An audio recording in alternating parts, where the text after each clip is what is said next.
Before we get started, someone very special and close to me would like to say thank you for listening. Okay, go ahead and say hello. Say hello. Hello. Say I'm Tilden. Cheche. And I want to say thank you Cheche. for listening to Mommy's podcast. Do you tell them thank you for listening? Okay. All done. Thank you.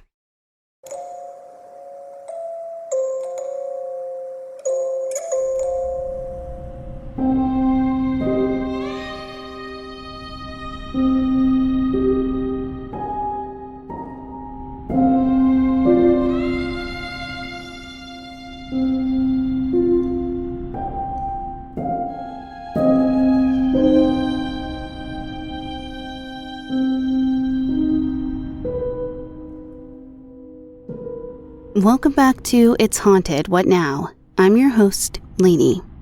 As we move into the darkest parts of the year, I'm reminded of the old traditions in certain parts of the world where people would tell ghost stories over the holiday season. It's cold, it's dark, and the world seems to be leaning just a little more towards the thin, liminal space between our world and something a little more sinister. Jacob Marley might have had more of the right of it than we originally thought. To take with you on your journey through these shadowy winter nights, we've pulled together some strange, unsettling stories for you today. Pull up a chair around our proverbial fire, and let me tell you some ghost stories. Okay, ready to get spooked? Our first story today comes from Gunslinger 1925. They bring us a story from their childhood with a childhood game that maybe they should have left alone.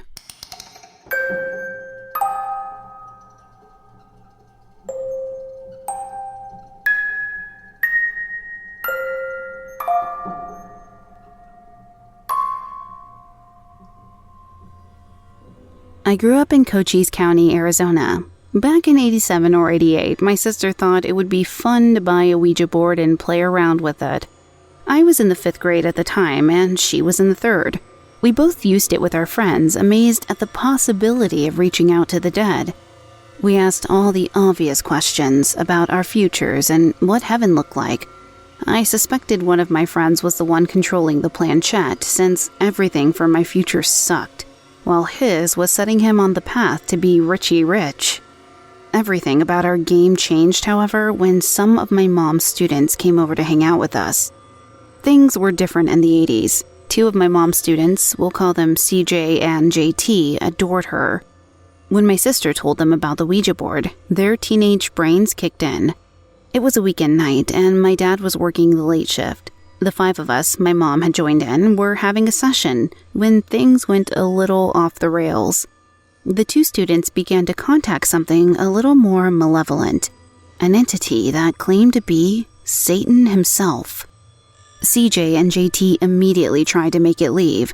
They tried saying goodbye, and the response was a simple, "No."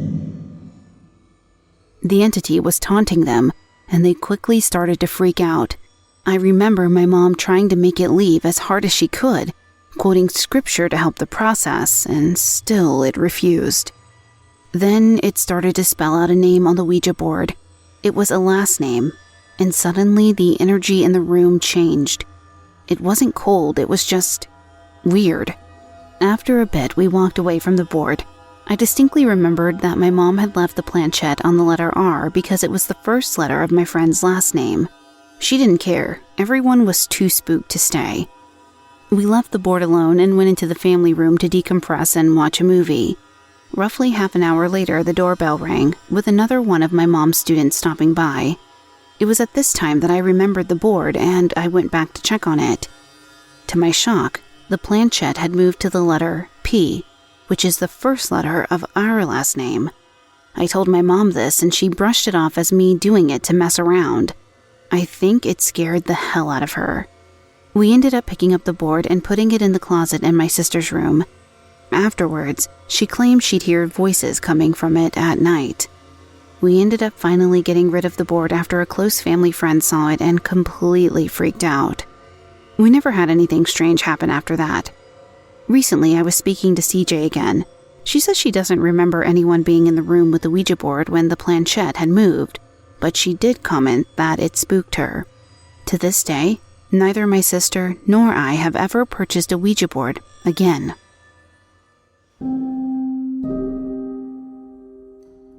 Y'all, I feel like I've said this before, but if not, let me say it again. I will not mess around with a Ouija board.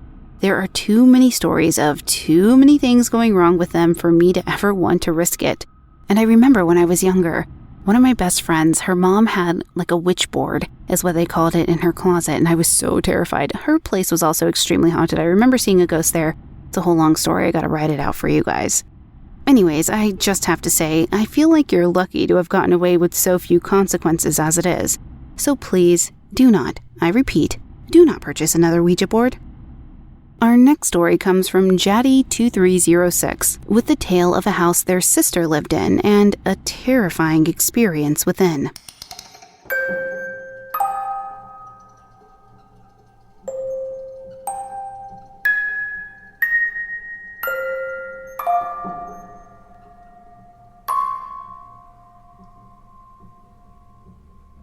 My sister used to live in a house share. It was a huge house with 3 stories and multiple bedrooms and bathrooms.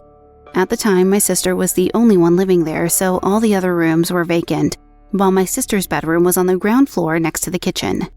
One night, I stayed over with her. It was about 3 in the morning, and my sister had gone to bed hours ago. I couldn't sleep, so I was in the kitchen talking on the phone with a friend. Suddenly, I got this horrible, overwhelming feeling of being watched. It was like something, not someone, was in the room with me. Whatever it was, it definitely didn't want me there. I tried to ignore the feeling and carry on with my phone conversation, but it got to a point where I straight up did not feel safe in that room. I told my friend that I was going to bed and hung up the phone. I went to my sister's room. She always told me to lock the door behind me, even when there was nobody else in the house. It was a standard lock that just had to be turned, so I did that and then grabbed my blanket to lay on the floor to sleep. I'd only been laying there for a minute or two when I heard the sound of the lock clicking and the door creaking open. Suddenly, that feeling of dread was back. It took me a minute, but I finally built up the courage to turn around and check. The door was wide open. While I was staring at the door, I couldn't see anything. I could feel it, though. That sensation of this thing, whatever it was, watching me. And I froze. I finally managed to reach my hand out to shake my sister awake, and she had to get up and close and lock the door because I physically could not move out of fear. I ended up having a lot of scary experiences in that house, but that by far was the scariest to me.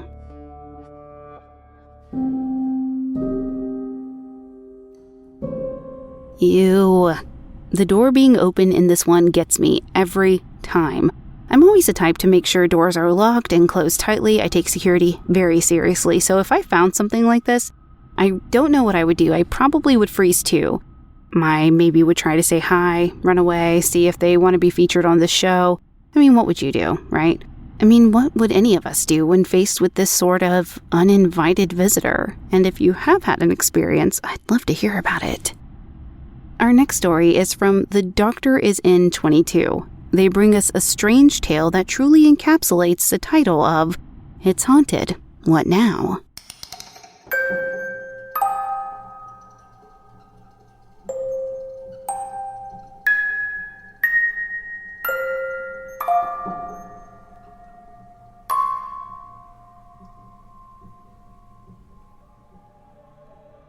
After I graduated college, I went on active duty in the Army.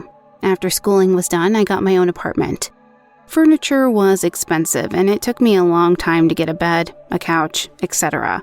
For a while, all I had was my desk for my computer and a futon. During the day, the futon was a couch, and at night, it was a small bed. I was okay with this for the short term, but it was getting old having no furniture. My coworker found out about my sorry furniture situation and offered me an old bed that he had in storage. I took him up on it right away. For the next several years, sleeping in that bed, I had the same recurring nightmare. Night after night, I'd have dreams that someone was choking me and I couldn't wake up. I'd be aware of what was happening and try to wake myself up from the dream, but I was never successful. I'd also dreamed that there was a shadowy figure at the foot of the bed. Then came my orders to go to Korea for a year. I remember thinking that I hoped I didn't have nightmares while I was overseas. All of my furniture went into storage while I was gone. Never once in my time in Korea did I have the dream. Never once did I have the feeling of being choked while I slept, while I desperately tried to wake up. Eventually, I came back to the States. At my new apartment, I slept on an air mattress for a bit while I waited for my things to be shipped back to me. I was so glad to finally get my things back and sleep in my own bed. That first night in my bed, however, I had the dream. Someone was choking me and I couldn't wake up. The next day, I went to a furniture store after work and I got a new bed.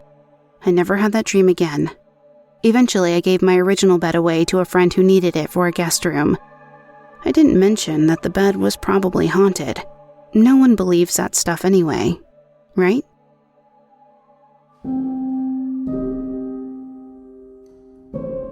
This one is really interesting to me. I would love to hear back from anyone else who may have slept in the bed, and also from the person who gave you the bed. Did they have the same nightmare? A different one, but maybe still reoccurring? If you hear from anyone else who had strange encounters with this bed, please let us know. Our next story comes from Tiffany Brooke, 88. They're reaching out to us to see if anyone can find a name for what she encountered.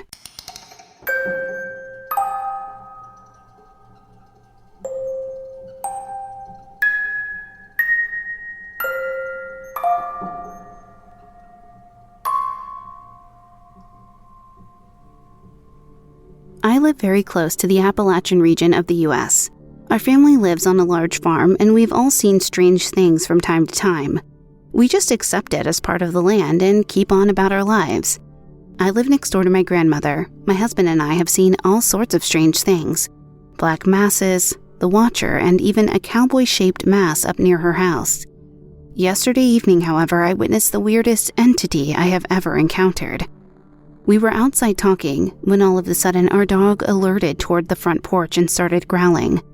She never growled before, and I stepped down to see what she was looking at since it was new behavior. Her teeth were showing and the hair on the back of her neck was standing straight up. I looked in the direction she was looking at, and I saw this strange black mass slithering into her front door. I got instant goosebumps and a heavy, uneasy feeling. I tried to debunk it by moving around to see if I could recreate the shadowy shape myself, but nothing looked like it. It was about 6 inches tall but about 2 feet long and was an oblong shape. It was solid black and had waves of gray coming off of it that reminded me of heat coming off pavement when it's super hot outside. It was floating at the top of the stair rails and literally slithering up and down as it was going into her door, and it was nowhere close to the floor of the porch. It moved really fast, but was slow enough that I was able to see the entire thing. As soon as it was completely in the house, the bad feeling in my chest was gone. My dog eased, but still kept her eye on the porch. The land has always had an eerie feeling to it. There's also been several familial deaths on the property, all cancer or accident related. There's a small family graveyard to the right of my grandmother's house, belonging to the family that owned the land prior to my family. I'm just wondering if anyone may have any information on what I saw. It's shaken me up because out of all the things I've witnessed here, this one was the first to give me a dreadful feeling. I've scoured the internet and I can't find anything.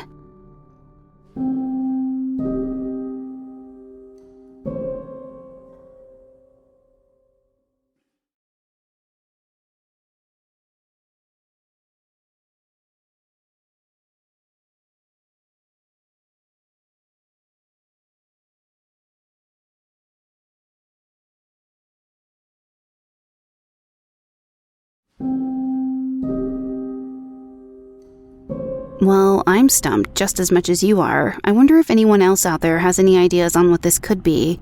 At first I was thinking Shadow Man, but it doesn't seem like it stood up, seemed too small for that, so I've never come across anything that's talked about kind of a black mass moving that way, other than the airy ones you see, floating in the ceilings and things like that, like wisps. I've never seen anything solid like that before, or heard of anything solid like that, so If you have, as a listener, please write in and let us know. I'm just as curious as our author here.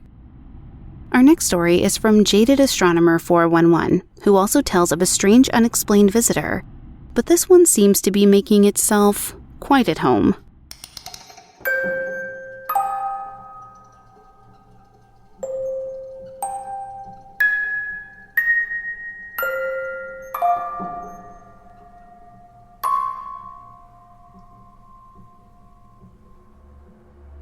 Every night for the past 6 months, something weird has been showing up to my house. It's roughly 7.5 feet tall and usually walks or runs by between 2 and 3 in the morning. This will continue until nearly 5 in the morning.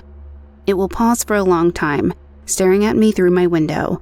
I usually keep my windows open to cool my room off, and it finds that open window and just stares. The creature is all black and looks almost like its skin or body or something about its being eats light. The only part of it that's truly visible is its eyes. They glow a dim orangish red and have slitted pupils. It does laps around the area, it seems like, and always stops at my house. I've tried to take a picture, but it's gone before I can manage. I've tried to take videos, and same problem. I've tried to wait and have my phone recording, but it will suddenly die just before the creature appears. I've tried to talk to it, but it ignores me. I've even left food out for it to see what happens, but it barely spares it a glance before it goes back to staring at me.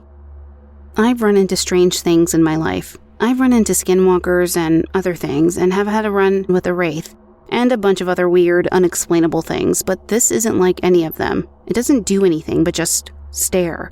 It sets my dog off and makes my skin crawl. I think it might just be observing me, studying me.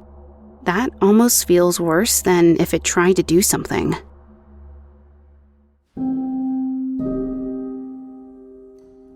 This is another weird one. What sort of creature would come back night after night like this, and if it's not doing anything but watching, what could it want?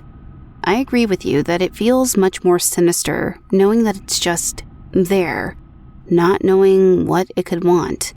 And it sounds a little much like an alien observing somebody, but I have no clue. Our next story comes from the mysterious Slate, telling us of yet another unexplained visitor, this time in their own bedroom.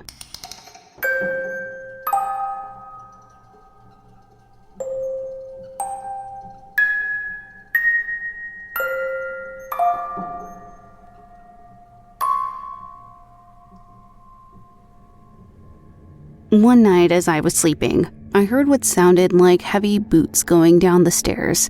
Thinking that someone had broken in, I came out of my room with my baseball bat. Looking down the stairs, I saw nothing out of the ordinary. I thought that I had misheard, so I turned back to go to my room. As I turned away, however, I heard a man's quiet, deep voice speak into the darkness. "Don't go back." It terrified me. The voice repeated the same thing 3 times. Wanting to get away from it, I went back to my room and saw something I can never forget. There was a woman sitting on the edge of my bed. As soon as she saw me, she smiled widely, ear to ear, and then she disappeared. I packed everything that was necessary for a night away and went straight to a motel for the rest of the night. The next day, when I returned to my house, everything was normal except for my bedroom. It was trashed. Everything in that room was all over the floor. I only lived there for 3 days before I left.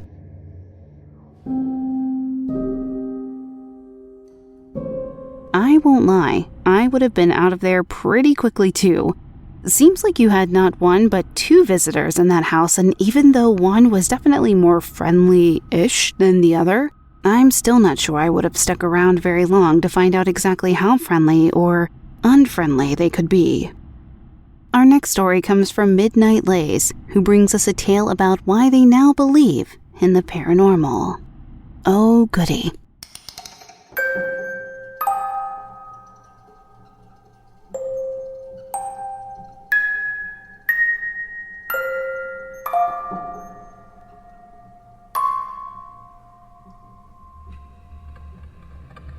When I was 9 years old, my dad took my siblings and I on a vacation to my grandparents' house, far from where we were living.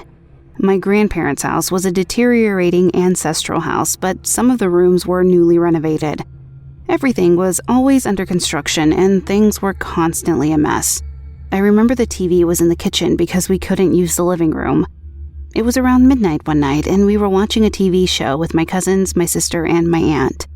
We were laughing loudly at the shows, cracking jokes during the commercial breaks. Suddenly, there was a very loud noise from the upstairs. It sounded like kids running around, and we thought it was my other cousins playing. We didn't have time to react or call to them to knock it off before we noticed a strange something coming down the stairs. The best way I can think to describe it is a brown-colored wind or smoke speeding with loud stomping sounds down the wooden stairs. It passed by the TV and into the sink, rattling the glasses in the rack. We were frozen in shock and confusion when the wind came back from the sink, passing the TV again and back up the stairs with the same stomping feet noise. It sounded like it was in a hurry to get back up the stairs, shaking the picture frames lining the staircase and even knocking one to the floor. I couldn't believe it. It's still something that I can't explain. I've told this story to a lot of people, and my aunt once told me that she was used to strange things happening in that house.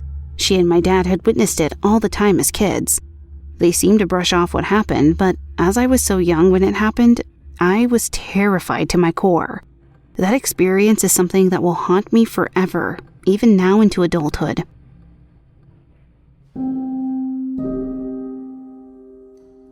Kudos to your aunt and your dad for being so chill about this encounter. If I grew up in a house where things like that were commonplace, I don't think I would have ever gotten used to it, but some people do. If anything, it would have probably made me more paranoid for future encounters to come. I don't blame you for still being frightened. I'm frightened just hearing about it. Our final story today is a treat in the spirit of the holidays. Representative Wen 975 tells us a story of their father, and how even though he's gone now, he'll never truly leave.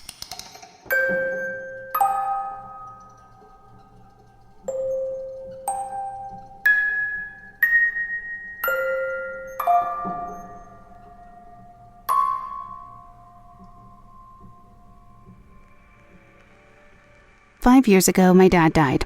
It was a freak car accident while he and my older brother were driving home from some sports event they'd gone to. My dad was larger than life in every sense of the word. He was 6 feet 8 inches tall, covered in tattoos, and had this laugh that I swear you could hear across the country. He and his identical twin brother loved to play pranks on us when we were growing up. That has not changed. Only now, dear Dad has the final laugh. The night of his funeral, my uncle and I were sitting together in the backyard. Uncle was telling stories about Dad and some of their wild teenage years, and I remember so badly wanting to hug my dad. All of a sudden, my uncle and I heard the unmistakable sound of my dad laughing, followed by the back door slamming shut. Uncle and I stared at each other, wide-eyed, and then burst into laughter, because, yeah, that's my dad for you. The door, in case you're wondering, turned out to be locked from the inside. Uncle and I were the only ones home at the time, except for my dog. It took an hour for us to find the spare key to get back inside. My dad liked to move our spare key around because it makes it harder for robbers to find it. He's continued to prank us over the years. Our keys go missing, a phone will start blaring his favorite song at 3 a.m. out of nowhere, or we'll wake up to the sound of my dog growling that distinctive rowdy rumble that he only ever used while playing with my dad.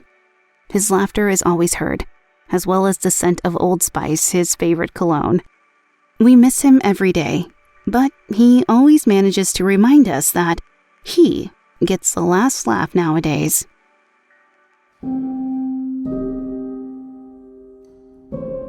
Okay, this story is so sweet and simply so lovely. I'm so glad that your father is still close to you, even though he can't be physically present anymore. It's small comforts like that and stories like this that remind us that we really aren't alone out here in this world. That there's always someone who is going to be there, watching our backs and stealing our keys in secret. Well, that does it for this episode. If you'd like to submit your own personal spooky tale to be read on the show, head to hauntedpod.com and click on the link to submit your story. You can also email me, hauntedpod@gmail.com. Thank you for listening. If you enjoy this episode, please leave a positive review on Apple Podcast or your podcast player of choice. It really does help. You can find us on Twitter at podcast_haunted, Instagram at It's Haunted What Now, or at hauntedpod.com. Production assistance provided by Jesse Hawke. Writing assistance by Meg Williams. The official composer for the show is Neeks at We Talk of Dreams. Check him out on Twitter at We Talk of Dreams or wetalkofdreams.com. And the team behind the scenes would like to wish you happy holidays or whatever you celebrate. We are going to be off for the holiday, returning for the January 15th episode. Thanks, and have a great rest of the season. Until next time. Did you hear that?